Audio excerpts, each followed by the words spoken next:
تو یہ ہے سارا مسئلہ کہ جو احکام اور عقائد والی آیتیں ہیں، ان سے احکام نکالنا، عقائد ثابت کرنا، یہ ایک ایکسپرٹ کام ہے، ایکسپرٹ فیلڈ ہے. اس کے لیے ایکسپرٹیز چاہیے، اس کے لیے پروفیشنل ٹریننگ چاہیے، سال ہا سال کی محنت چاہیے، اور سال ہا سال ان علماء کی صحبت چاہیے کہ جو اس کام کے ماہرین ہوتے ہیں.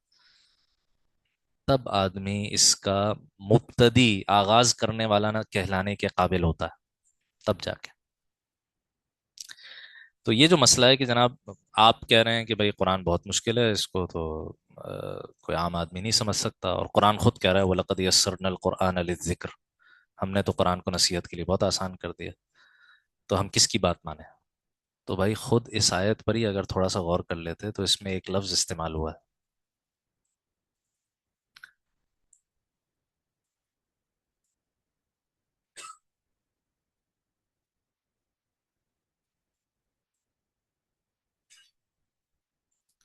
اگر آپ تھوڑا سا اس لفظ پر غور کر لیں تو آپ کا اعتراض دور ہو جائے گا. ہم ہم نے اس قرآن کو کس کے لیے آسان کیا؟ اس کا تذکرہ ہو رہا.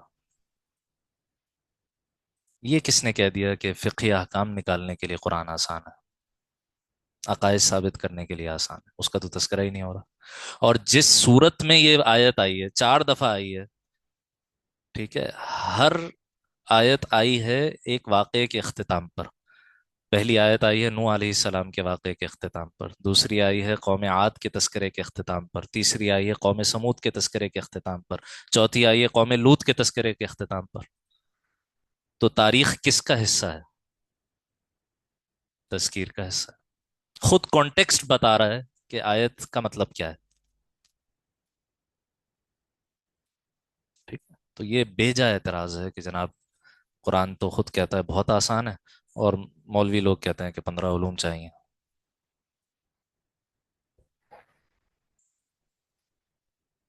فرمائیے. تشابہات والی اور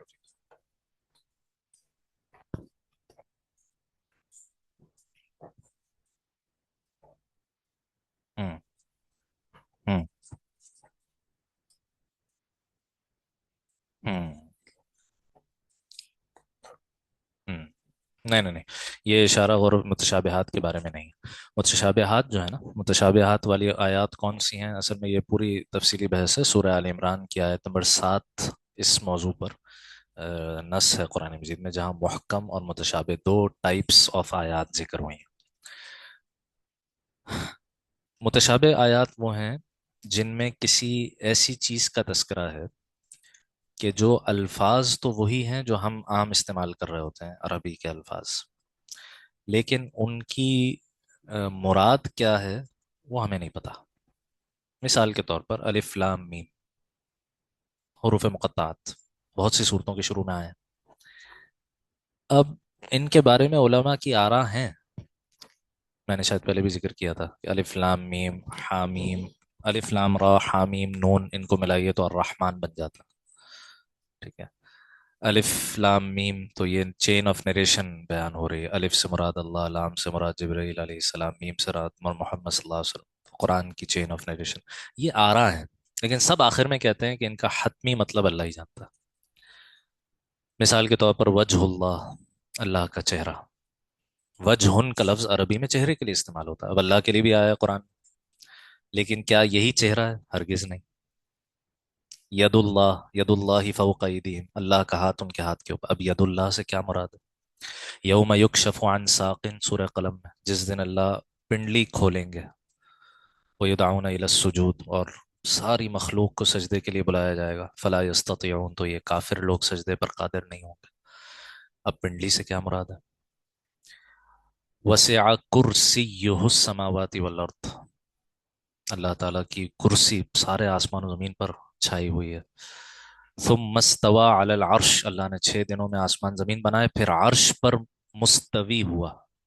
اب استوا کا لفظ عربی میں کسی شے پر برابر ہو کر بیٹھنے کے لیے استعمال ہوتا ہے، لیکن کیا اللہ کے لیے بھی یہی معنی ہے؟ تو یہ متشابہ آیات ہیں، ان کے لفظی لغوی مطلب تو ہمیں پتہ ہے، لیکن اللہ کے لیے ان کے مطلب کیا ہیں وہ ہمیں نہیں پتا۔ تو متشابہ آیات کے بارے میں طرز عمل وہ قرآن نے بتا دی اسی سورہ ال عمران کی آیت نمبر 7 میں کہ فَأَمَّا الَّذِينَ فِي قُلُوبِهِمْ زَيْغٌ، جن کے دلوں میں ٹیڑھ ہوتا ہے، گڑبڑ ہوتی ہے، فَيَتَّبِعُونَ مَا تَشَابَهَ مِنْهُ، وہ متشابہ آیات کی تفسیر کے پیچھے پڑ جاتے ہیں، ابتغاء الفتنة وابتغاء تأویلہ، اس میں فتنہ پیدا کرنے کے لیے اور اس کی ڈیفینیٹو تفسیر کرنے کے لیے، حالانکہ وما يعلم تأویلہ الا اللہ، اس کی ڈیفینیٹو تفسیر سوائے اللہ کے کسی کو نہیں پتا۔ اچھا، صحیح طرز عمل کیا ہے؟ والراسخون فی العلم، جو لوگ علم میں گہرائی رکھتے ہیں، رسوخ رکھتے ہیں، پختگی رکھتے ہیں، وہ کیا کہتے ہیں؟ یقولون آمنا بھی، وہ کہتے ہیں ہم ان سب آیات پر ایمان لے آئے، کل من عند ربنا، یہ سب ہمارے رب کی طرف سے، بس اجمالی طور پر ہم ان پر ایمان رکھتے ہیں کہ یہ قرآن کا حصہ ہے، عرش بھی ہے، کرسی بھی ہے، وج بھی ہے، ید بھی ہے، سب کچھ ہے، مانتے ہیں۔ ان کا مطلب کیا ہے وہ ہمیں نہیں پتا، وہ ہم اللہ کے حوالے کرتے ہیں، ٹھیک ہے؟ تو اب تدبر کہاں کرنا ہے؟ تو جو فقہا ہیں وہ احکام والی آیات پہ تدبر کریں گے، متکلمین ہیں وہ عقائد والی آیات پہ تدبر کریں گے، میں اور آپ تذکیر والی آیات پہ تدبر کریں گے۔ غور و فکر، تدبر کا مطلب کیا ہے؟ غور و فکر نا، کہیں موت کا ذکر ہے تو میں اپنے اوپر اس موت کو طاری کروں کہ بھئی جب میرے ساتھ میں مجھ پر موت آئے گی تو کیا ہوگا؟ جو کچھ قرآن نے بیان کیا وہ میں دیکھوں کہ میرے اعمال کیسے ہیں، قرآن ایک شیشہ، ایک مرر کے طور پر ہے، میری اس میں کیسی تصویر بن رہی ہے؟ قبر کا تذکرہ، برزخ کا تذکرہ قرآن کر رہا ہے، میرا وہاں کیا حال ہوگا؟ کہیں اہل ایمان کے اوپر ہونے والی نعمتوں کا تذکرہ ہے جنت میں، جہنم میں کفار پر عذاب ہونے کا تذکرہ ہے، میں اس وقت کھڑے ہو کر دیکھوں تو میں اس وقت کس کیٹیگری میں ہوں؟ چونکہ مسلمان بھی اپنے گناہوں کو کی سزا بھگتنے کے لیے جہنم میں جا سکتا ہے، تو میں کہاں ہوں؟ یہ تدبر ہے جو مطلوب ہے۔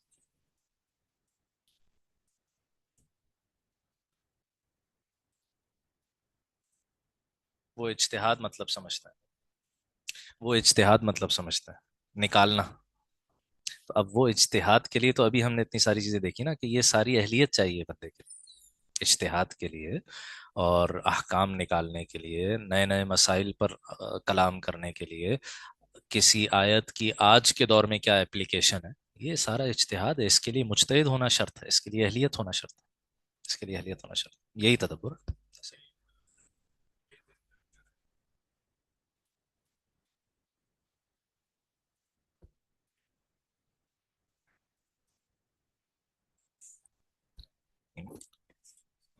ہوں، اس پر ہم آئیں گے انشاءاللہ، یہ شاید آج تو نہیں ہو پائے گا، اگلی دفعہ کا پورا موضوع ہمارا یہی ہوگا کہ جو سائنٹیفک تفسیر قرآن کی کرنے کی کوشش کی جا رہی ہوتی ہے، اس کے کیا اصول ہیں، کیا اس میں مسائل کیا ہیں، اور اس میں کیا خطرات ہیں، یہ انشاءاللہ پورا ایک تفصیلی موضوع ہے ہمارا۔ جی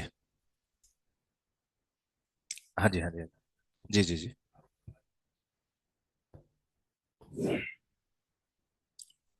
فقہا کریں گے بالکل، ہم نہیں کریں گے بھائی۔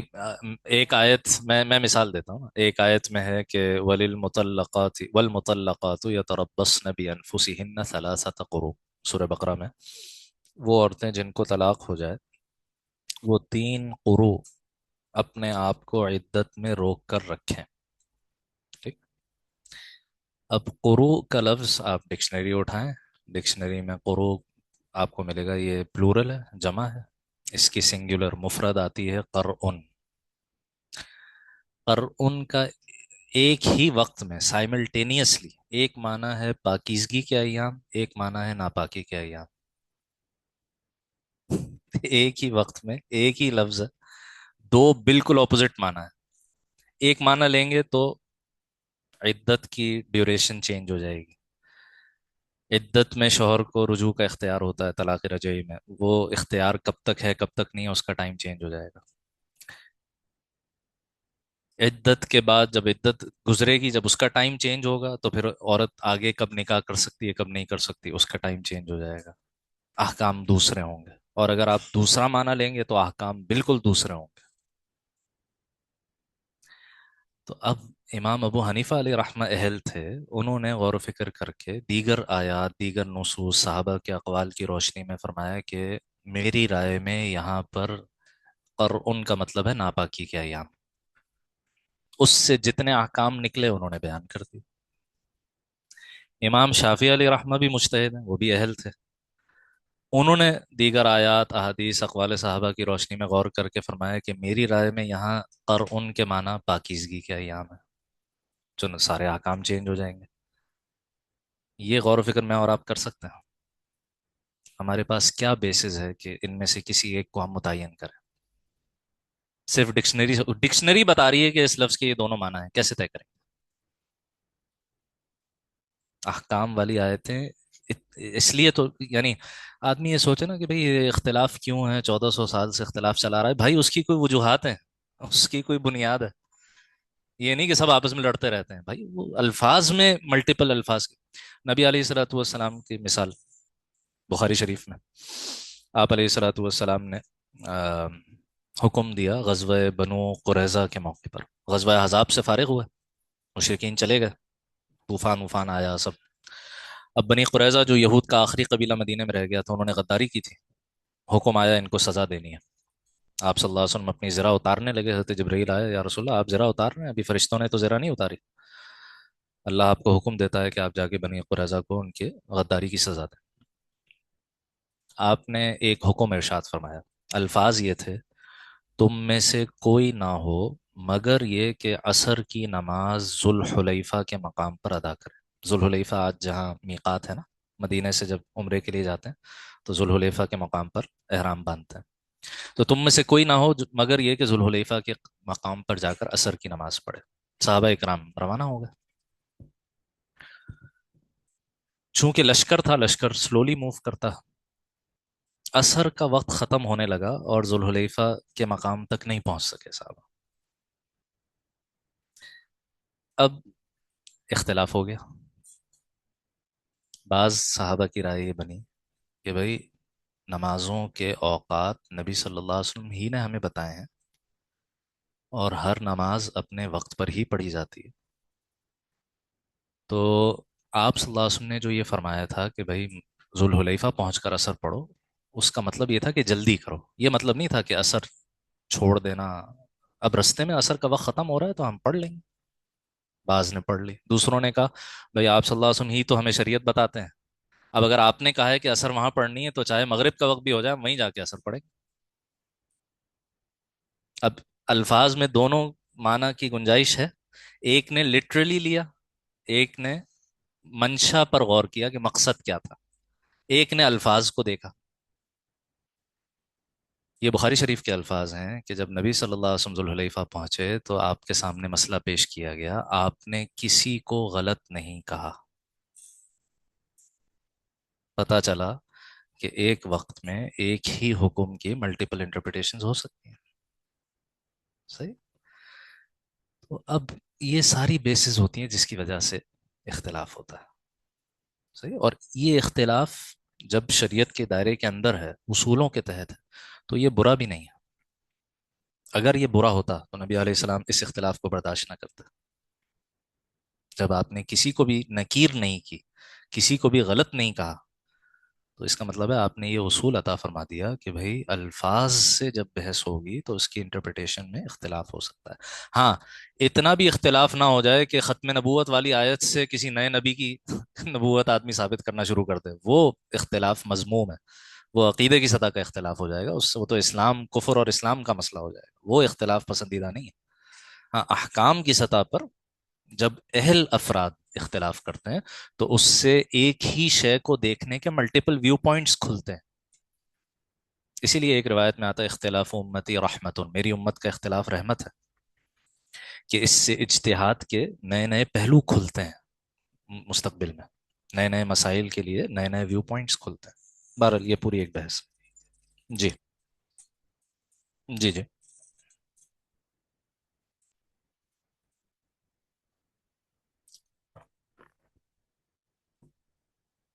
ہاں، قضا ہوئی نا، 4 نمازیں قضا ہوئی مسلمانوں کی غزوہ خندق میں۔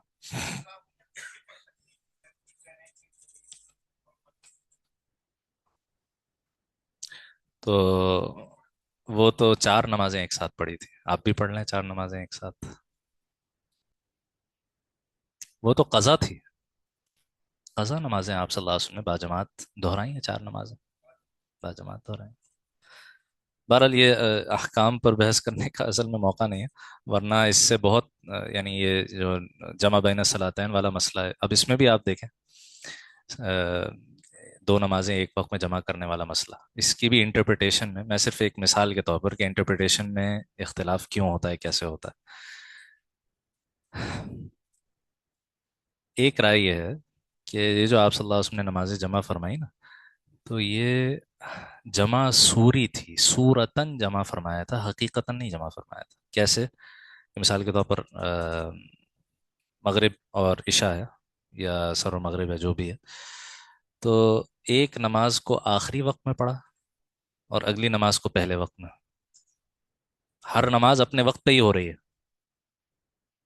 یہ بھی تو جمع ہے نا بھائی. آج کل تو آپ کو فکسڈ منٹ پتا ہے نا کہ کس منٹ پہ نماز کا وقت ختم ہو رہا ہے، کس منٹ پہ اگلی نماز کا وقت شروع ہو رہا ہے. آپ نے اس سے 5 منٹ پہلے ایک نماز پڑھی اور اس کے 5 منٹ بعد اگلی نماز پڑھی، تو کہنے کو تو آپ نے دونوں نمازیں جمع کی، لیکن ہر نماز اپنے وقت پہ ہو رہی ہے.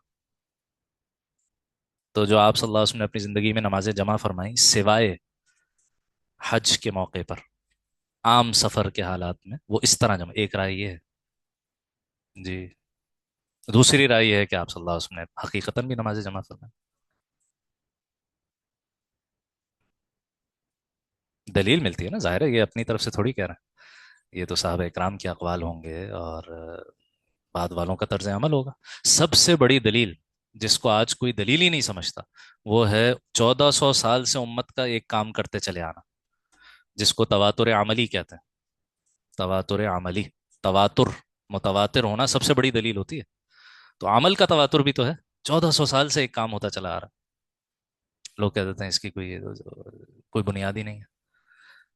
بھئی یہ جو رفع الیدین والا مسئلہ ہے، اس پر تو بحث ہونی ہی نہیں چاہیے. اس لیے نہیں ہونی چاہیے کہ رکوع سے پہلے اور رکوع کے بعد رفع الیدین، ہاتھ اٹھانا یا نہ اٹھانا، دونوں تواتر عملی سے ثابت چلے آ رہے ہیں. دونوں تواتر عملی سے ثابت. صرف اختلاف اتنا رہ جاتا ہے کہ افضل کیا ہے، بس. بلا وجہ اس کو ایسا نزاع اور کو نماز ہو رہی ہے نہیں ہو رہی ہے یہ مسئلہ بنا دیا اس کو. یہ مسئلہ ہی نہیں. تو اختلاف جو ہے اس کو وہیں تک رکھا جائے نا. 85 بلکہ 90% بھی کہا جائے تو دین سب کے نزدیک کامن ہے، اصولی ہے. اس پہ بحث نہیں ہوگی، اور ساری بحثیں جہاں وہ 10% ہے اس پہ ساری بحث کر آ کے یہ دکھانے کی کوشش ہوگی کہ مولوی آپس میں لڑتے رہتے ہیں. چلیں جی. تو کہتے ہیں کچھ آیات تو وہ ہیں جو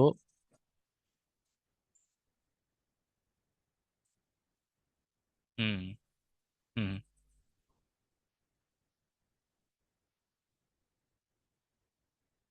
ہوں ہاں نہیں کرتا تھا اب کر لیا. ہاں. ہوں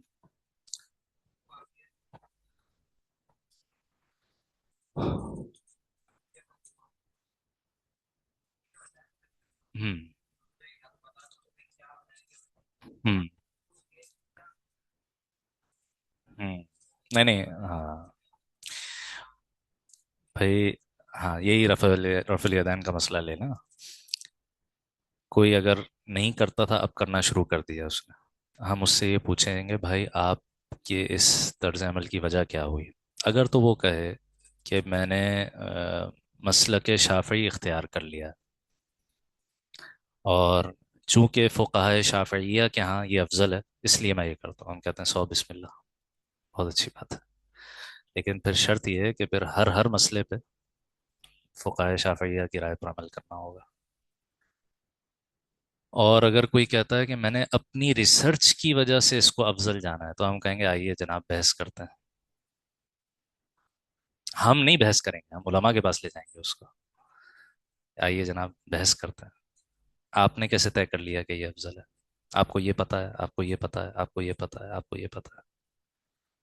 تو اگر کوئی شخص تقلیداً رفع الیدین کر رہا ہے، سو بسم اللہ. کوئی شخص اپنی ریسرچ کی بنیاد پہ کر رہا ہے، ہم کہیں آئیے جناب بحث کرتے ہیں. یہ ہے مسئلہ.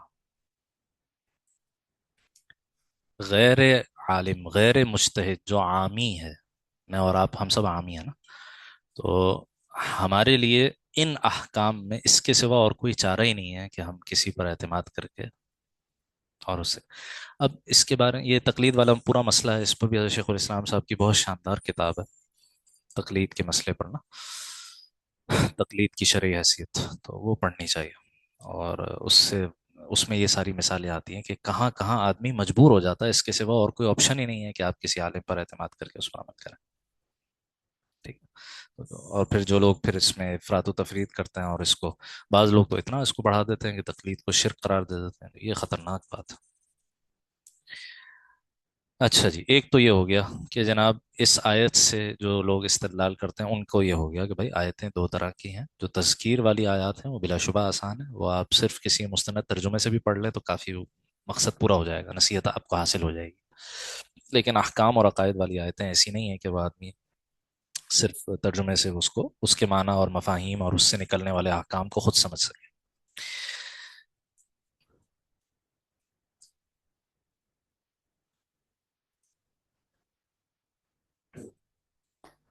بالکل، بالکل تو آمین ہی کرے گا نا، اسی لیے ہم اس سے کہہ رہے ہیں کہ وہ جو تذکیر والی آیتوں پر بھی غور کرے گا وہ بھی کسی مستند ترجمے کے ذریعے سے کرے گا، کسی عالم ہی کے ذریعے سے کرے گا، صحیح،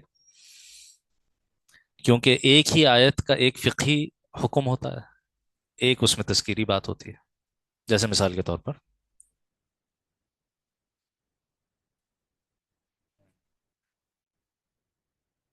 تنزیل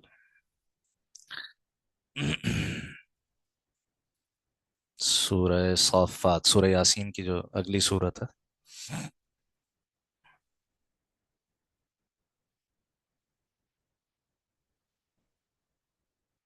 یہ حضرت ابراہیم علیہ السلام نے بتوں کو توڑا، تو پیچھے سے قوم آئی، ان سے مکالمہ ہوا، تو کہا قال اتعبدون ما تنحتون، پچھلی آیت میں، کیا تم انہی چیزوں کی پرستش کرتے ہو جو خود اپنے ہاتھ سے تراشتے ہو، واللہ خلقکم، اور اللہ ہی نے تمہیں پیدا کیا، حالانکہ اللہ ہی نے تمہیں پیدا کیا، وما تعملون، اور جو تم عمل کرتے ہو، اب وما تعملون سے مراد کیا ہے؟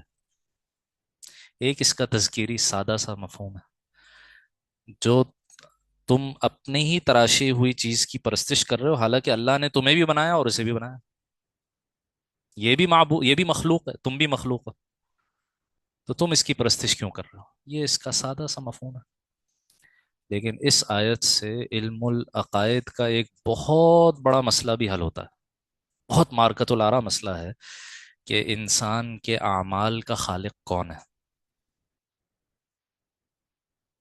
میں اگر کوئی نیکی کا کام کر رہا ہوں تو کیا اس میں میری کوئی فری ول بھی شامل ہے، یا یہ اللہ نے میری تقدیر میں لکھا ہوا ہے اس لیے میں کر رہا ہوں، میں اگر کوئی گناہ کا کام کر رہا ہوں تو یہ میری بھی کوئی فری ول اس میں ہے، یا بس میری تقدیر میں لکھا ہوا تھا اس لیے میں کر رہا ہوں، تو اعمال کا خالق کون ہے، یہ ایک بہت مارکت العارہ مسئلہ ہے علم العقائد میں، معتزلہ نے اس میں الگ رستہ اختیار کیا فلاں، اہل سنت نے اس آیت سے استدلال کیا، واللہ خلقکم، اللہ نے تمہیں بھی پیدا کیا، وما تعملون، اور تمہارے اعمال کو بھی پیدا کیا، جو تم کرتے ہو اس کو بھی پیدا کیا، ٹھیک ہے، اب اس سے عقیدے کی ایک پوری بحث ثابت ہو رہی ہے اس آیت سے، ایک ہی آیت ہے، ایک پہلو بہت سادہ ہے، ایک پہلو سے صدیوں کا مسئلہ حل ہوتا ہے، ٹھیک ہے، اب اس کی تفصیل میں ہم نہیں، وہ تقدیر والی بحث ہم نہیں شروع کر رہے کیونکہ اس بحث کا کوئی اینڈ رزلٹ نہیں ہے، سوائے اس کے کہ آدمی ہاتھ پاؤں چھوڑ کے بیٹھ جائے، اس لیے اس میں زیادہ بحث بھی نہیں کرنی چاہیے، لیکن جب اعتراض ہوا تو علماء نے پھر جواب دیا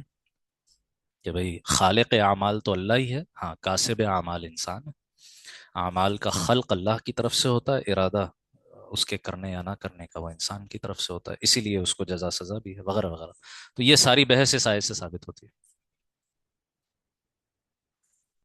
اللہ ہی نے پیدا کیا، بالکل ایسے ہی، بالکل ایسے، تو اس بحث میں ہم جا نہیں رہے، میں صرف ایک مثال دے رہا تھا کہ ایک ہی آیت میں بہت سادہ سا مضمون بھی ہوگا اور وہ کسی بڑے مسئلے کو حل بھی کر رہی ہوگی وہ آیت، ٹھیک ہے، ایک اور آبجیکشن، ایک تو یہ کہ جناب آسان، قرآن تو بہت آسان ہے، آپ نے اس کو مشکل بنا دیا، وہ ہم نے دیکھ لیا، اب کہتے ہیں some people raise the objection that the papal system of Christianity is alien to Islam.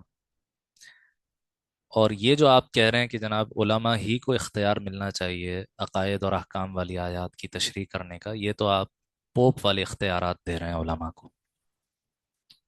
تو اسلام میں تو پاپائیت کا کوئی تصور نہیں ہے. ہم؟ تو یہ وہ شخص کہہ سکتا ہے جس کو نہ علماء کا پتہ نہ پوپ کا پتہ کہ پاپل سسٹم ہوتا کیا ہے. ٹھیک ہے، تو یہاں پوری تفصیل دی ہوئی ہے، وہ پڑھنے کا موقع نہیں ہے کہ جناب پوپ کے بارے میں تصور کیا ہے. انسائکلوپیڈیا بریٹانیکا سے اور بہت سارے حوالے مختلف کرسچنس کے یہاں خود دیے ہوئے ہیں.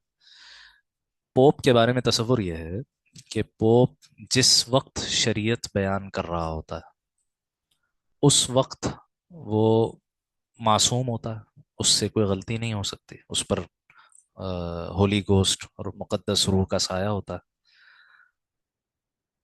وہ شریعت کے جس حکم کو چاہے منسوخ کر دے، تبدیل کر دے، نیا حکم لے آئے یا پہلے کو ختم کر دے، یہ سارے اختیارات اس کے پاس ہیں. اچھا پوپ بنتا کیسے؟ یہ تھوڑی ہے کہ کوئی عام آدمی کھڑے ہو کر کل پوپ بن جائے گا، بلکہ پوپ کا انتخاب کون کرتے ہیں؟ 70 کارڈینلز کرتے ہیں. ابھی ہوا نا پچھلے سال سسٹین چیپل جو اٹلی میں ایک چرچ میں 70 کارڈینلز جو ہیں جو اچھا. اور کارڈینلز کون ہوتے ہیں؟ یہ اپنے اپنے علاقے کے کوٹا سسٹم پہ آئے ہوئے ہوتے ہیں. امریکہ سے 2 کارڈینلز ہوں گے، انگلینڈ سے 2 ہوں گے، اٹلی سے 1 ہوگا، فرانس. ہر علاقے کے کارڈینلز کا ایک کوٹا ہے. اچھا اور اس کارڈینل کے عہدے پر آنے کے لیے اہل کون ہے؟ وہ ایک پوری ہائرارکی ہے کہ آدمی پہلے وہ پریسٹ بنے، پھر بشپ بنے، پھر فلاں بنے، پھر اس کے بعد وہ جناب اس لیول تک پہنچے گا کہ اس کو کارڈینل کے لیے الیکٹ کیا جائے. پھر یہ 70 کارڈینلز جو ہیں وہ پوپ کا انتخاب کریں گے. پوپ اگلے 70 کارڈینلز کا انتخاب کرے گا. یہ پورا ایک ہائرارکی، ایک پورا نظام چل رہا. اس میں سے کوئی ایک چیز بھی علماء امت میں نہیں ہے، دین اسلام میں علماء میں نہیں، کوئی ایک چیز بھی نہیں، ایک چیز بھی کامن نہیں. نہ کسی نے یہ کہا کہ کوئی عالم اپنی ذات میں معصوم ہوتا، اس سے غلطی نہیں ہو سکتی. ٹھیک ہے، نہ کسی نے یہ کہا کہ علماء شریعت کے احکام جو ثابت شدہ احکام ہیں ان کو منسوخ کر سکتے ہیں. کسی بھی نہیں، آج تک کسی نے نہیں کیا. بھئی یہ معصومیت والا کانسیپٹ اہل تشیع کے ہاں تو ہے، اہل سنت میں تو کہیں نہیں ہے نا. اہل تشیع تو اپنے امام کو معصوم مانتے ہیں. صحیح. اس میں کوئی سملیرٹی پوپ سے ہو سکتی ہے، ہمارے یہاں تو کوئی بھی نہیں. کسی ایک فرد کو معصوم نہیں مانا گیا، کسی ایک فرد کو نہیں. اسی طرح عالم بننے کے لیے نہ آپ کا کسی خاص رنگ و نسل سے تعلق ہونا ضروری ہے، نہ کسی تنظیم اور آرگنائزیشن کا حصہ ہونا ضروری ہے، بلکہ صحابہ اکرام کے بعد تابعین کے دور کے اکثر علماء کون تھے؟ آزاد کردہ غلام تھے. جنگوں سے غلام آئے، صحابہ اکرام کے گھروں میں رہے، وہیں تربیت پائی، اور بڑے بڑے علماء بنے، بڑے بڑے علماء بنے، بڑے بڑے علماء. ابن عباس رضی اللہ تعالیٰ عنہ کے اکثر شاگرد جن سے ہمیں تفسیر کے اقوال ملتے ہیں ابن عباس کے، وہ سب آزاد کردہ غلام تھے. امام مجاہد اور امام عطا ابن ابی رباح، کسی کے کا باپ آزاد کردہ غلام ہے، کسی کی ماں آزاد کردہ کنیز ہے. غلام اور کنیز. امام مالک علیہ رحمہ کی جو سند ہے نبی صلی اللہ علیہ وسلم تک، جس کو سلسلۃ الذہب کہا جاتا ہے، گولڈن چین کہا جاتا ہے، عن مالک عن نافع عن ابن عمر عن رسول اللہ صلی اللہ علیہ وسلم. تو امام مالک کے جو استاد ہیں امام نافع علیہ رحمہ، وہ عبداللہ ابن عمر کے آزاد کردہ غلام ہے رضی اللہ تعالیٰ عنہ. اتنے بڑے امام مدینہ کے. تو کوئی کسی قسم کی کوئی مماثلت نہیں ہے، اور بس صرف اعتراض کرنے کو اعتراض کر دیا جاتا ہے کہ جناب یہ آپ کر رہے ہیں. ہاں جی، ہاں جی، ہاں جی، ہاں جی، بالکل صحیح، بالکل ایسے کرتا ہے انسان ہے. اس کے لیے کاسب کا لفظ استعمال کرتا ہے. انسان ہوا بالکل، یعنی تو اس میں تصور یہ ہے کہ بھائی ارادے کا اختیار انسان کو دیا ہے، فری ول دی ہے، اسی بنیاد پر جزا اور سزا ہے. ٹھیک ہے. باقی اس ارادے پر وہ عمل جنریٹ ہونا وہ اللہ کرتے ہیں. صحیح. بس یہ ہے اس بحث کا خلاصہ. تو یہ آج تو سارا ٹائم ایک ہی پہ چلا گیا. ابھی ہم نے صرف ایک پر بات کی تھی. چل دوسرا بھی مختصر دیکھ لیتے ہیں. انکمپٹنس میں یہ دو سیکنڈری اعتراضات کیے جاتے ہیں. جب ہم یہ کہتے ہیں کہ بھائی کمپٹنس ہونی چاہیے، تو ایک تو یہ کہا جاتا ہے کہ قرآن تو بہت آسان ہے.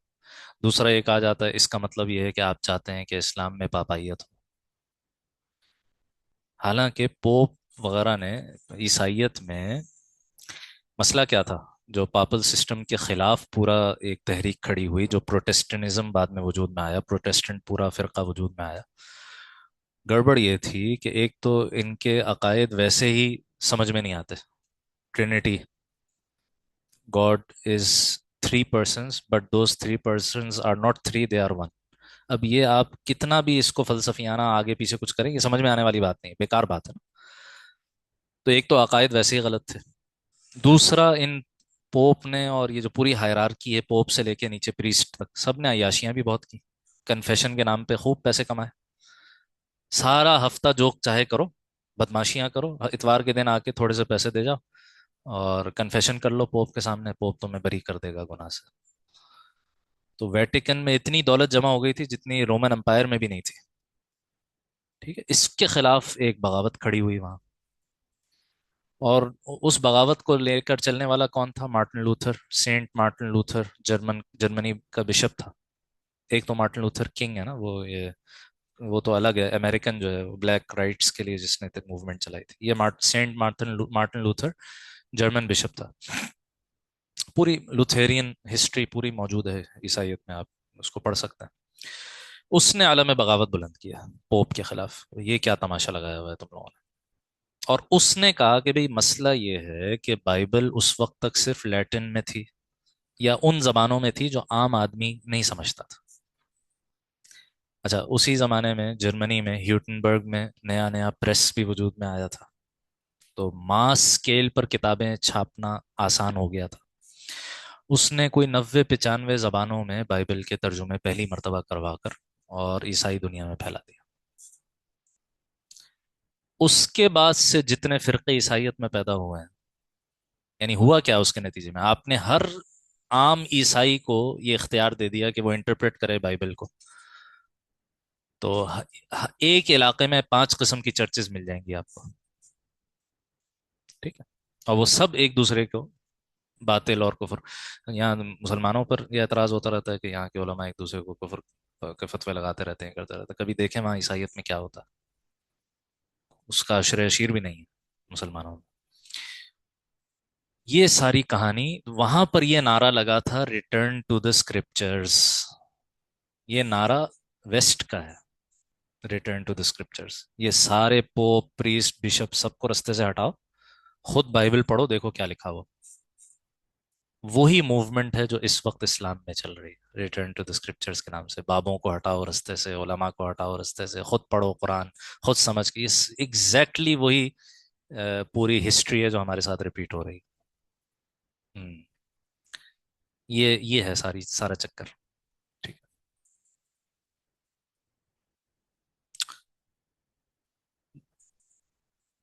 دوسرا جو کاز ہے کہ قرآن میں تفسیر غلط کیوں ہوتی ہے،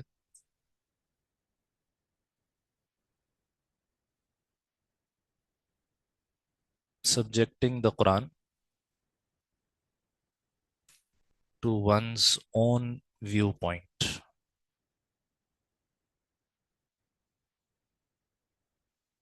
پہلے سے خود سے کسی نظریے کو یا تو آدمی بنا لیتا ہے، یا معاشرے میں پھیلے ہوئے نظریات سے متاثر ہوتا ہے.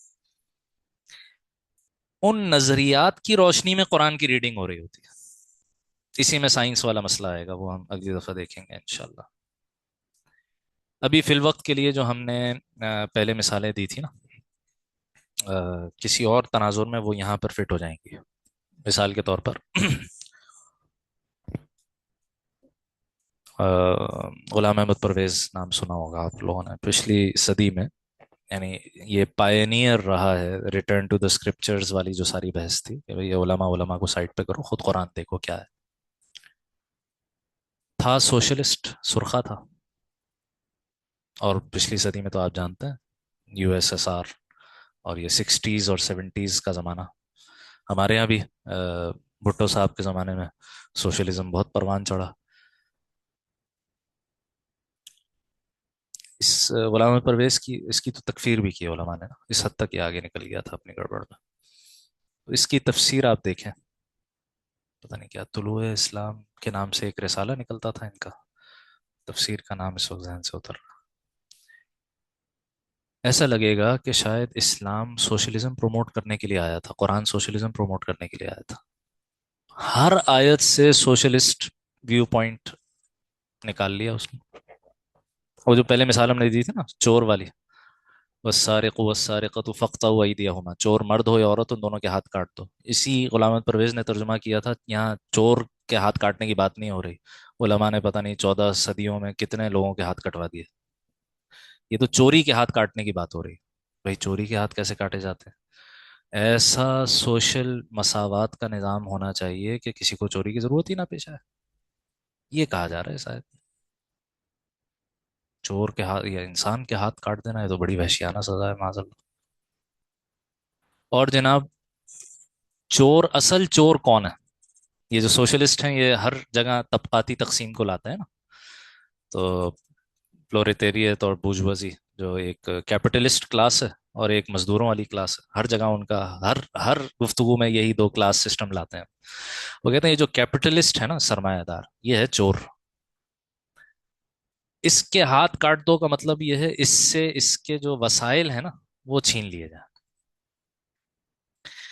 تو بھٹو صاحب کے زمانے میں نیشنلزم نیشنلائز ہوئی نا انڈسٹریز، تو وہ کیا کانسیپٹ تھا؟ وہ یہی تھا کہ بھئی فرد کے ہاتھ میں رہے گا وہ ظلم کرتا رہے گا، ریاست کو ٹیک اوور کرنا چاہیے. تو یہ پورا سوشلسٹ نظریہ اس آیت سے برآمد ہوگا. ٹھیک ہے. تو مسئلہ کیا تھا؟ سوشلسٹ ویو پوائنٹ تھا. آپ دیکھیں گے یہ جو پولیٹیکل اسلام والا سارا مسئلہ ہے، تحریکات وجود میں آئیں، اسلام کا نظام، اسلام کا غلبہ، صحیح.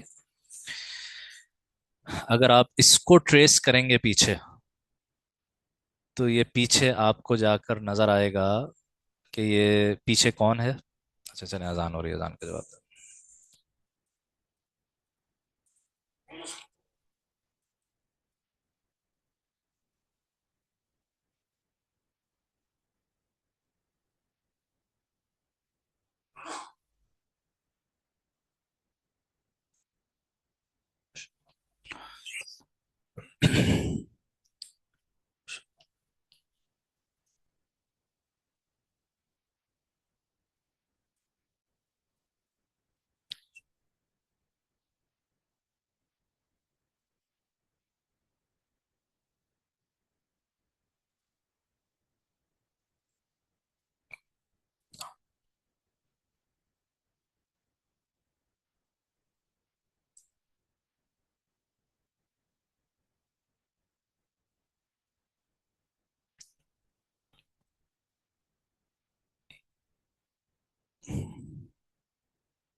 جناب، تو انشاءاللہ ہم یہی نماز ظہر ادا کر لیں گے. مختصر سی بات ہے، اس کو مکمل کر لیتے ہیں. تو یہ جو پورا پولیٹیکل اسلام والا پورا فینومینن ہے، یا اسلام کے بارے میں جو سسٹم کا پورا تصور ہے کہ یہ ایک سسٹم ہے اور اس کے امپلیمنٹیشن کے لیے آپ کو انقلاب اور ریولوشن چاہیے اور عوام کھڑے ہوں حکمران طبقے کے خلاف اور اس کے ذریعے سے نظام پورا چینج کیا جائے. یہ پورا کانسیپٹ آپ کو، اس کو اگر آپ ٹریس کریں گے تو یہ مارکس کیا ہے؟ Karl Marx. یہ پوری یعنی وہی سوشلزم کا بھی بانی وہی تھا، کمیونزم کا. تو طبقاتی تقسیم اور عوام کو حکمران طبقے سے لڑاؤ، اور اس کے نتیجے میں آپ سسٹم چینج کریں، جو کچھ USSR میں ہوا اور پھر بعد میں. اب اس پورے تصور کی روشنی میں ہمارے ہاں ایک پورا طبقہ پیدا ہوا جنہوں نے قرآن کی تفسیر اس پوائنٹ آف ویو سے لکھی. ٹھیک ہے. جس میں دین کے بنیادی بنیادی اصول تبدیل ہو گئے. ٹھیک ہے. یعنی ہمارے ہاں ٹریڈیشنل کانسیپٹ جو اہل سنت کے ہاں چلا آ رہا ہے وہ یہ کہ بھائی ہماری اس دنیا میں آنے کا اصل مقصد وہ اللہ کی عبادت ہے. صحیح. یعنی جب میں نماز میں کھڑا ہوا ہوں تو میں یہ سوچوں اس وقت میں اپنی زندگی کا مقصد پورا کر رہا ہوں. تو عبادات، موڈز آف ورشپ، یہ اصل مقصود ہے. باقی سارے احکام دین کے اس لیے ہیں کہ اس میں سہولت ہو جائے. جہاد بھی اسی لیے ہے، ریاست بھی اسی لیے ہے کہ میں یہ کام سہولت سے کر سکوں. اور یہ ہم اپنی طرف سے نہیں کہہ رہے، قرآن نے صاف صاف کہا سورہ حج کی آیت نمبر 41 میں، الذین ان مکناہم فی الارض، وہ لوگ کہ جب اگر ہم انہیں زمین میں تمکن، اختیار، اقتدار دیں تو یہ کیا کریں گے؟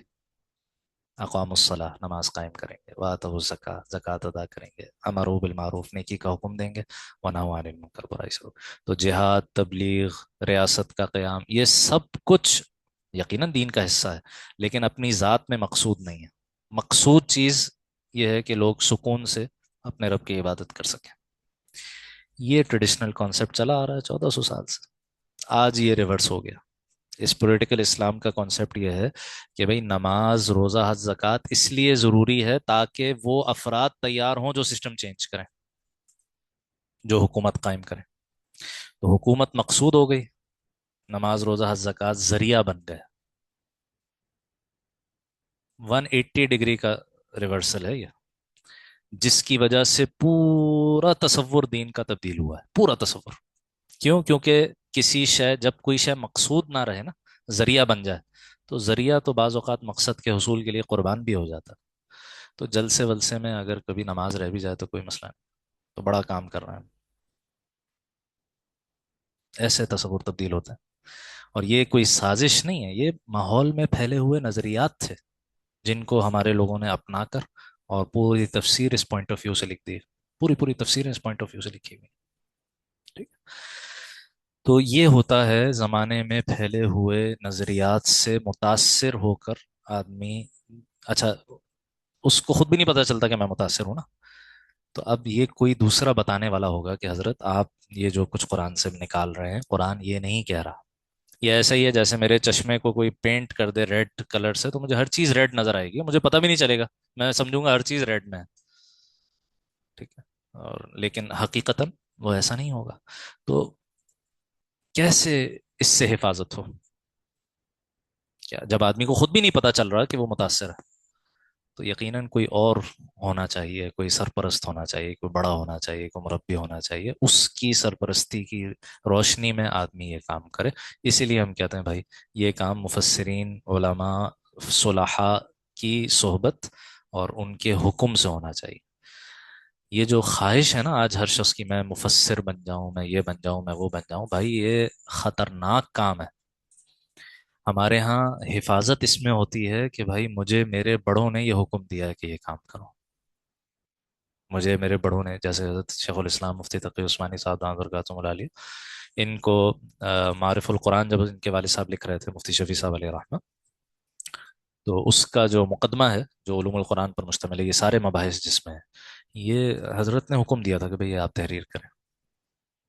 انہوں نے تو آگے بڑھ کے کبھی کوئی کتاب نہیں شائع کی خود سے.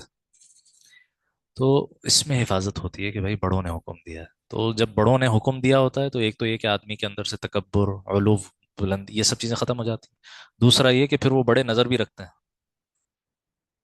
اور خود حضرت شیخ الاسلام صاحب لکھتے ہیں کہ وہ یہ جو جب بحث چھڑی مولانا مودودی صاحب کی کتاب خلافت و ملوکیت اور صحابہ اکرام کے مقام و مرتبے کے حوالے سے جب بحث شروع ہوئی ہمارے ہاں، تو اس پر جو جواب لکھا حضرت شیخ الاسلام صاحب نے حضرت امیر معاویہ رضی اللہ تعالیٰ عنہ اور تاریخی حقائق جو ان کی کتاب ہے، تو کہتے ہیں کہ میں بڑا خوش خوش لے کر گیا کہ میں نے جواب لکھا ہے. حضرت نے دیکھا، کہا ہے کہ اگر یہ کوئی ادب کا شہپارہ تیار کر رہے تھے تو بہت شاندار ہے، لیکن اگر دین کی مصلحت اور لوگوں کی اصلاح مقصود ہے تو اس سے فائدہ نہیں ہوگا. کیونکہ اس میں رد تھا، اور رد، حضرت شیخ الاسلام صاحب ادیب آدمی ہے نا.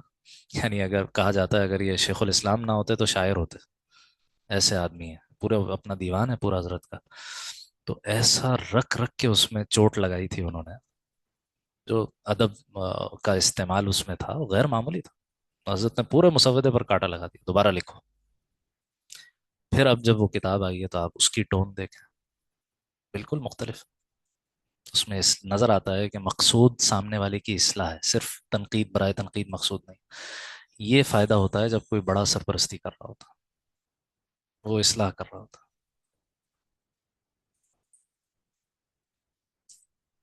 جی جی. ہاں جی. ہوں.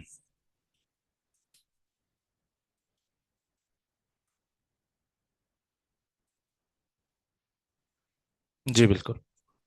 ہاں جی ہاں جی ہاں جی.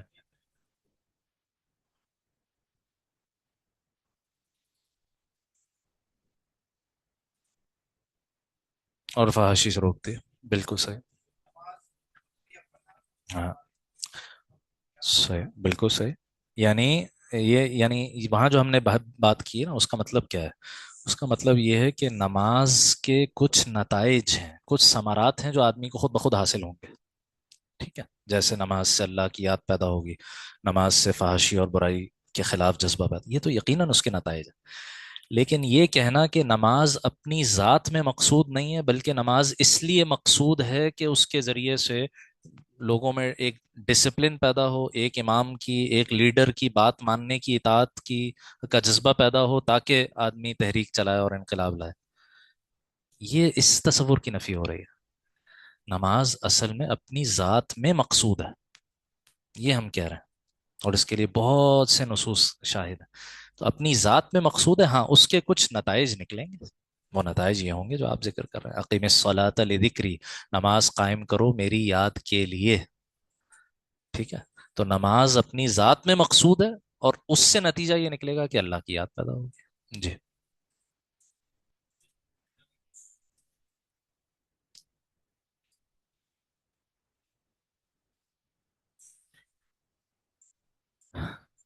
ہاں جی ہاں جی ہاں جی ہاں جی.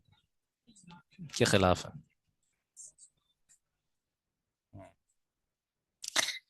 دیکھیں اس میں یہ تو پوری ایک ورک شاپ چاہیے اس پر نا. تو بہت تفصیلی موضوع ہے. خلاصتاً یہ کہ اچھا، جب ہم یہ ساری باتیں کرتے ہیں نا، جو کنٹمپریری پولیٹیکل اسلام ہے اس میں جو مسائل ہیں وہ ان کو اجاگر کرتے ہیں، تو علماء پر یہ پھر سوال کھڑا ہو جاتا ہے یا اعتراض کھڑا ہو جاتا ہے کہ یہ لوگ تو اسلام کے غلبے یا اسلامی حکومت اور شریعت کے نفاذ کی بات ہی نہیں کرتے، اور یہ تو اس کے خلاف. بھئی ایسا نہیں ہے. یہی علماء ہی ہیں نا جن کی سرپرستی میں افغانستان کا جہاد ہوا ہے. کس نے کیا ہے وہ جہاد؟ طالبان کون ہے؟ انہی دیوبندی مدارس کے نکلے ہوئے لوگ ہیں، انہی صوفی سلسلوں سے جڑے ہوئے لوگ ہیں. فلسطین میں جہاد کون کر رہا ہے؟ حماس کے لوگ کون ہیں؟ سارے صوفی ہیں. ہیں؟ اور مسلکن سارے شافی ہیں، علماء کے زیر تربیت افراد ہیں. ٹھیک ہے. تو یہ جو مسئلہ، جس چیز کو ہم مسئلہ بنا رہے ہیں نا، وہ ہے مسلمان ممالک میں یہ خیال کہ جناب یہ ہمارے حکمران جو ہیں، یہ چونکہ شریعت کو نافذ نہیں کر رہے، اس لیے یہ کافر ہو گئے، ان کے خلاف کاروائی کرنا اور ان کے خلاف بغاوت کرنا یہ صحیح ہے. ٹھیک ہے. یہ والا مسئلہ. اور یہ کہ شریعت کا نفاذ اگر کسی ملک میں نہیں ہو رہا اور وہاں مسلمان حکمران ہیں تو ان مسلمانوں کا حکم کیا ہے، یہ سارا مسئلہ. تو علماء ہرگز یہ نہیں کہہ رہے کہ بھائی مسلمانوں کا خلیفہ نہیں ہونا چاہیے، خلافت نہیں ہونی چاہیے. بالکل ہونی چاہیے. ٹھیک ہے. اور خلافت آئے گی آخری زمانے میں، یہ سب کو پتا ہے. ٹھیک ہے. اس کے لیے جتنی کوششیں علماء کر رہے ہیں، میں اگر گنوانا شروع کروں کئی کئی دن لگ جائیں گے، اور روداد ختم نہیں ہوگی. ٹھیک ہے. لیکن یہ والا جو جس میں مسئلہ ہے وہ کیا ہے؟ وہ مسئلہ یہ ہے کہ نمبر ایک یہ کہ آپ اس بنیاد پر کہ کوئی حکمران، مسلمان حکمران شریعت نافذ نہیں کر رہا، اس پر کفر کا حکم لگا دیں، اس کے خلاف بغاوت کو جائز قرار دے دیں. ٹھیک ہے. یا اس سے ایک لیول کم آپ یہ کہیں کہ بھائی مسلمان حاکم تو مسلمان ہے، لیکن نظام جو ہے، سسٹم، یہ کفر ہے. یہ بھی پرابلمٹک مسئلہ ہے. اس لیے کہ نظام الگ سے تو کوئی چیز نہیں ہے نا، وہ تو افراد ہی ہیں. تو اگر آپ کہیں کہ سسٹم کافرانہ ہے، کفر پر مبنی ہے، تو یہ سسٹم کا حکم آپ بنیادی طور پر افراد پہ لگا رہے ہیں. اور یہی ہوا پھر اس کے نتیجے میں ہمارے یہاں یہ جو پورا ٹی ٹی پی والا پورا فینومینا ہے، کیسے وجود میں آیا؟ اسی طرح سے وجود میں آیا نا. اس میں مسئلے ہیں. تو پولیٹیکل اسلام ایز جیسے آج سمجھا جاتا ہے اس میں مسئلہ ہے. ہم یہ نہیں کہہ رہے کہ اسلام میں پالیٹکس نہیں ہے. صحیح ہے. حضرت شیخ الاسلام صاحب ہی کی ایک کتاب ہے بہت شاندار، حکیم الامت کے سیاسی افکار. حکیم الامت مولانا اشرف علی صاحب تھانوی قدس سرہ، ان کے سیاسی افکار. اس کے شروع میں ایک عبارت لکھی ہے، کہتے ہیں کہ گڑبڑ کیا ہوئی ہے؟ گڑبڑ یہ ہوئی ہے، یہ کہنا چاہیے تھا کہ سیاست بھی اسلام کا حصہ ہے. کہہ یہ دیا کہ اسلام ہی سیاسی ہے. بس یہ فرق ہوا ہے. یعنی یہ جو ترکیب ہے نا، پولیٹیکل اسلام، اسلام کو پولیٹیسائز کر دیا گیا. یہ ہے مصیبت. پالیٹکس اسلام کا حصہ ہے، کس نے نہیں کہا؟ کس نے کہا کہ نہیں؟ کانت بنو اسرائیل تسوسہم الانبیاء، بنی اسرائیل کی سیاست انبیاء کے ہاتھ میں ہوتی تھی. کلما ہلک نبی خلفہ نبی، جیسے ہی کسی نبی کا انتقال ہوتا تھا اگلا نبی ان کی جگہ لے لیتا تھا. بخاری کی روایت. نبی علیہ الصلوۃ والسلام نے پوری ریاست چلا کے دکھائی ہے. خلفائے راشدین نے پورے. کون کہہ سکتا ہے کہ اسلام میں سیاست نہیں ہے؟ لیکن اسلام ہی سیاسی ہے، اسلام ہے ہی سیاسی. انبیاء کے آنے کا مقصد یہ تھا کہ اسلامی حکومت قائم ہو. بھائی یہ باتیں صحیح نہیں ہیں.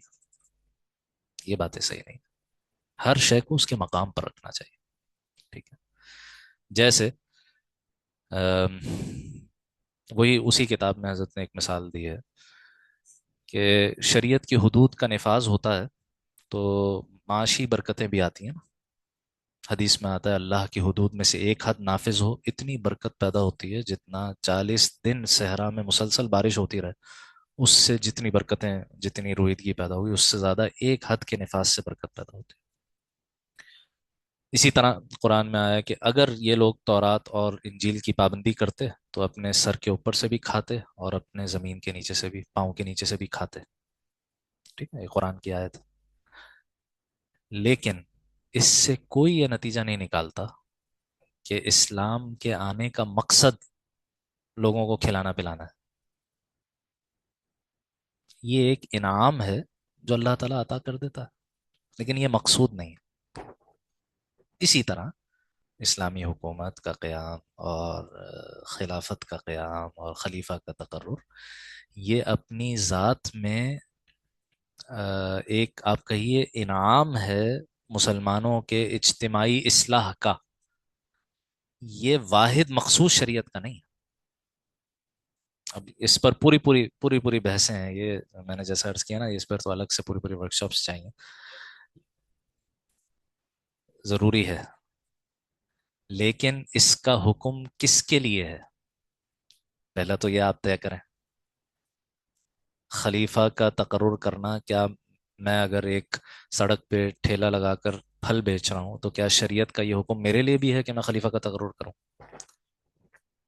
صاحب الرائے، اصحاب حل و عقد جنہیں کہا جاتا، اور وہ علماء جن کی حکومت تک رسائی ہے، ان کی ذمہ داریاں.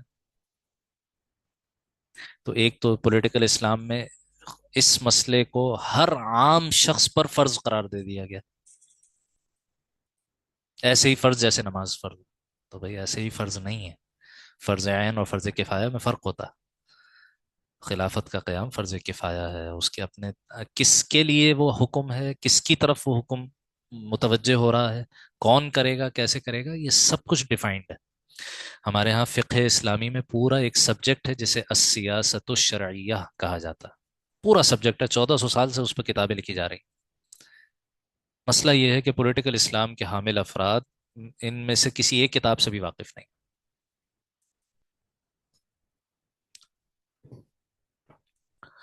اس کا بھی ہر ایک کا اپنا اپنا دائرہ ہے. جو میرے ماتحت افراد ہیں ان پر عمل بالمعروف نہیں ہے منکر میری ذمہ داری ہے. جو لوگ میرے ماتحت نہیں آتے تو پھر یہ پوری امت کا فرض کفایہ ہے. کچھ لوگ مل کر یہ کام کر رہے ہوں، باقیوں کی طرف سے ادا ہو جائے گا. اس کی تفصیل ہے. پھر امر بالمعروف نہیں منکر کے اصول ہیں. ان اصول سے لوگ ناواقف ہوتے ہیں. مثال کے طور پر ایسا نہیں عن المنکر، برائی سے اس طرح روکنا کہ اس کے نتیجے میں کوئی اور برائی وجود میں آ جائے، یہ منع ہے. حضرت ہارون علیہ السلام کو موسیٰ علیہ السلام اپنے پیچھے چھوڑ کر گئے کوہ طور. پیچھے قوم نے بت پرستی شروع کر دی. ہارون علیہ السلام نے روکنے کی کوشش کی، نہیں مانے. موسیٰ علیہ السلام آئے، انہوں نے ہارون علیہ السلام کی داڑھی پکڑ لی. کیوں نہیں روکا؟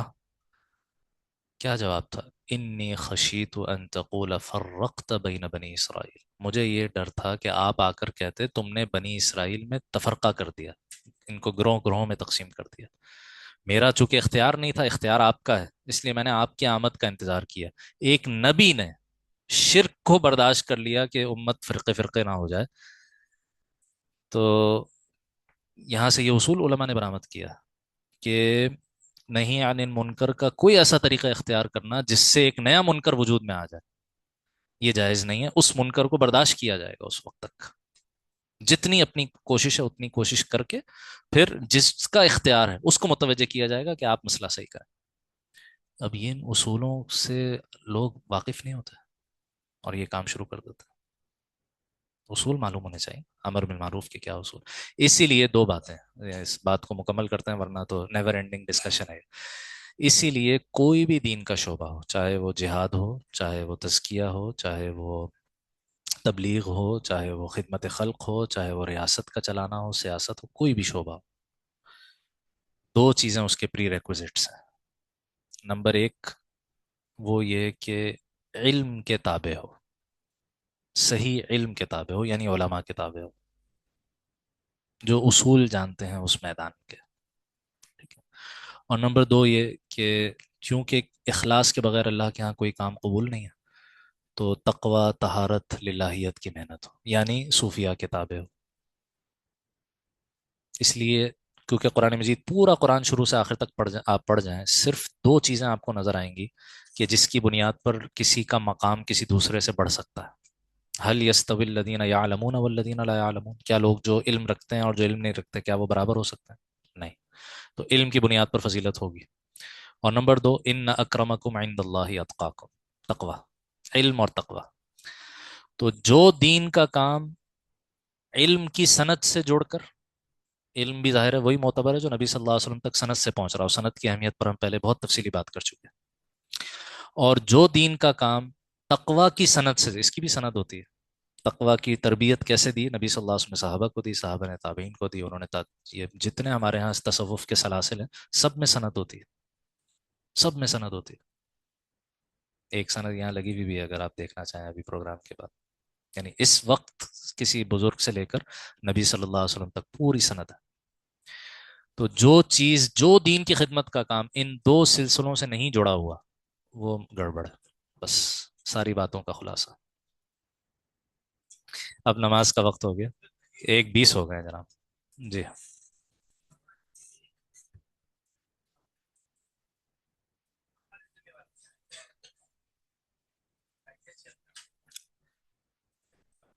علماء سے جڑیں، علماء اور اپنی اصلاح کروائیں، علم حاصل کریں، اور پھر جو میرے براہ راست ماتحت افراد ہیں، میرے ماتحت کون ہیں؟ میری بیوی، میرے بچے، میرے چھوٹے بہن بھائی، میں جہاں ملازمت کرتا ہوں وہاں جو میرے ماتحت افراد ہیں، ٹھیک ہے، یہاں تو حکمن بالید، قوت کے ساتھ شریعت کو نافذ کیا جائے گا، ٹھیک ہے، نافذ کیا جائے گا، یعنی احکام پر عمل جبرن کروایا جائے گا۔ پہلے سمجھایا جائے گا، نہیں سمجھ آتی تو پھر جبرن عمل کروایا جائے گا، کیونکہ ان کے بارے میں تو اللہ کے ہاں براہ راست جواب دہی ہے نا میری۔